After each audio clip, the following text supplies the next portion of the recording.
I gave you my heart.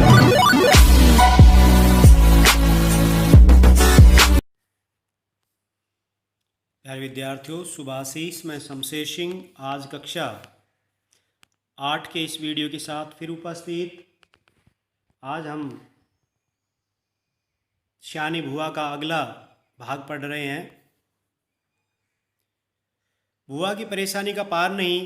Annu एकदम पीली पड़ गई थी। उसे देखकर मुझे लगता मानो उसके शरीर में ज्वर के कीटाणु नहीं, बुआ जी के भय के कीटाणु दौड़ रहे हैं। वह उसे ग्रसित किए जा रहे हैं।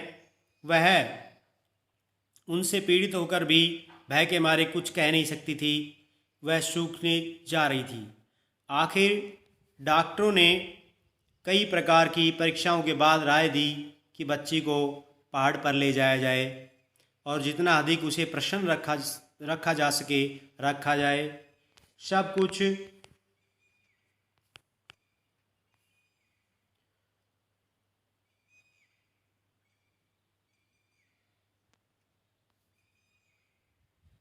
कुछ उसके मन के अनुसार हो, यही उसका सही इलाज है। पर सच पूछो तो बेचारी का मन बचा ही कहाँ था। भाई साहब के सामने एक विकट समस्या थी। बुआ जी के रहते यह संभव नहीं था, क्योंकि अनजाने ही उनकी इच्छा के सामने किसी और की इच्छा चल ही नहीं रह सकती थी। भाई साहब ने शायद सारी बात डॉक्टर के सामने रख दी। तभी डॉक्टर ने कहा कि माँ का साथ रहना ठीक नहीं होगा। बुआ जी ने सुना तो बहुत आनाकानी की, पर डॉक्टर की राय के विरुद्ध जाने का साहस वे कर नहीं सकी। सो मन मारकर वहीं रही।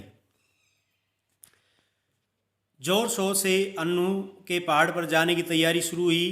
पहले दोनों के कपड़ों की लिस्ट बनी, फिर जूतों की, मोजों की, गर्मी कपड़ों के ओढ़ने बिछाने के सामानों की, बर्तनों की। हर चीज़ रखते समय वे भाई साहब को सख्त हिदायत कर देती थी कि एक भी चीज़ खोनी नहीं चाहिए। देखो ये फ्रॉक मत खो देना, 7 रुपये मैंने इसकी सिलाई की दी है। ये प्याले मत तोड़ देना, वरना 50 रुपये का सेट बिगड़ जाएगा। और हाँ, गिलास को तुम तुच्छ समझते हो, उसकी परवाह ही नहीं करोगे। पर देखो ये 15 वर्ष से मेरे पास है और कोई खरोच तक नहीं आई। तोड़ दिया तो ठीक न होगा। इस प्रकार उन्होंने कहा।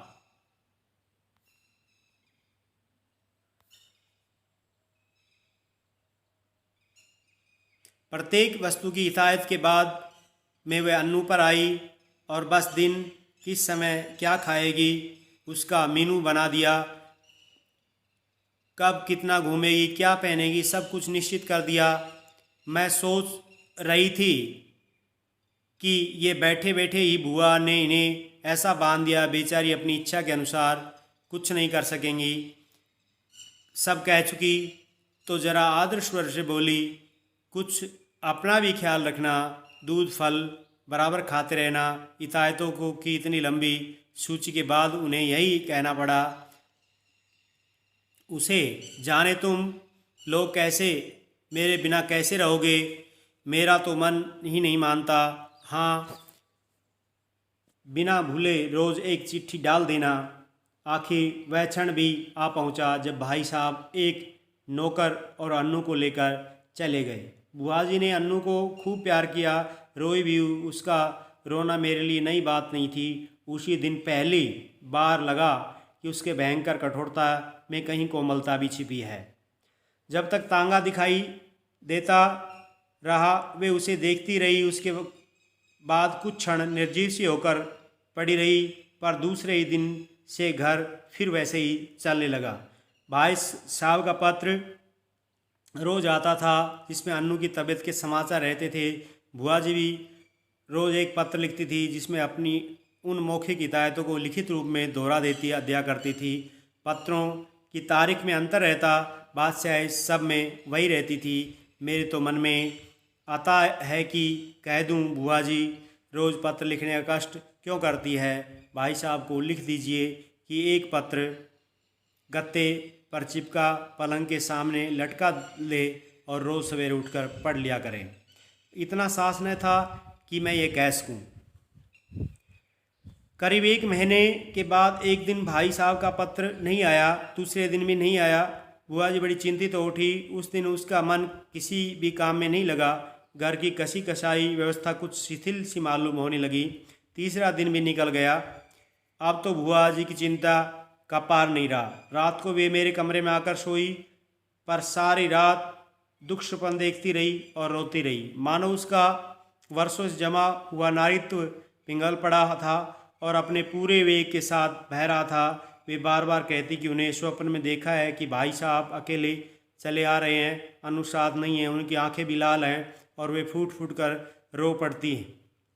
मैं तरह तरह से उन्हें आश्वासन देती, पर बस वे तो कुछ सुन नहीं रही थी। मेरा मन भी कुछ अन्नू के ख्याल से, कुछ बुआ जी की ये दशा देखकर बड़ा दुखी हो रहा था। तभी नौकर ने भाई साहब का पत्र लाकर दिया। बड़ी व्यग्रता से कांपते हाथों में उन्होंने उसे खोला और पढ़ने लगी। मैं भी सांस रोककर बुआ जी के मुंह की ओर देख रही थी कि एकाएक पत्र फेंककर सिर पीटती हुई बुआ जी चीख कर रो पड़ी। मैं धक रह गई। आगे कुछ सोचने का साहस ही नहीं होता। आंखों के आगे अन्नू की भोली सी नन्ही सी तस्वीर घूम गई। तो क्या अब अन्नू सचमुच ही संसार में नहीं है? ये सब कैसे हो गया? मैंने साहस करके भाई साहब का पत्र उठाया। लिखा था,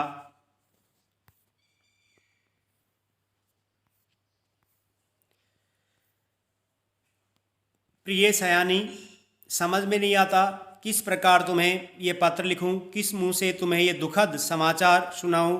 फिर भी रानी, तुम इस चोट को धैर्यपूर्वक सह लेना। जीवन में दुख की घड़ियां भी आती हैं और उन्हें साहसपूर्वक सहने की से ही जीवन की सहज महानता है। ये संसार नश्वर है, जो बना है वह एक न एक दिन मिटेगा ही।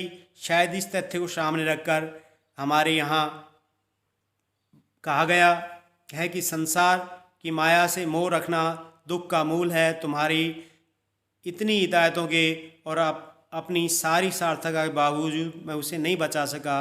इसे अपना दुर्भाग्य के अतिरिक्त और क्या कहूँ। ये सब कुछ मेरे ही हाथों होना था। आंसू भरी आंखों के कारण शब्दों का रूप स्पष्ट से स्पष्ट होता जा रहा था और मेरे हाथ कांप रहे थे। अपने जीवन में ये पहला अवसर था जब मैं इस प्रकार किसी के मृत्यु का समाचार पढ़ रही थी। मेरी आंखें शब्दों को पार करती हुई जल्दी जल्दी पत्र के अंतिम हिस्से पर जा पड़ी। धैर्य रखना मेरी रानी, जो कुछ हुआ उसे सहने की और भूलने की कोशिश करना। कल 4 बजे तुम्हारे 50 रुपये वाले सेट के दोनों प्याले मेरे हाथ से गिरकर टूट गए। अनु अच्छी है, शीघ्र ही हम लोग रवाना होने वाले हैं। 1 मिनट तक मैं हस्तब्द सी खड़ी रही। समझ ही नहीं आ पाई थी कि ये क्या हो गया। यह दूसरा सदमा था जो ही कुछ समझी। मैं जोर से हंस पड़ी। किस प्रकार मैंने बुआ जी को सत्य से अवगत कराया वह सब मैं कोशिश करके नहीं लिख सकूंगी, पर वास्तविकता जरूर बुआ जी रोते रोते हंस पड़ी। 5 आने की सुराही तोड़ देने पर नौकर को बुरी तरह डांटने वाली बुआ जी 50 रुपये सेट वाले प्याले टूट जाने पर भी हंस रही थी। दिल खोलकर हंस रही थी, मानो उन्हें स्वर्ग की निधि मिल गई हो। तो इस प्रकार ये मन्नू भंडारी का पाठ शानी बुआ पूरा हुआ। तो प्यारे विद्यार्थियों, इसके प्रश्नोत्तर हम आगे करवाएंगे। धन्यवाद।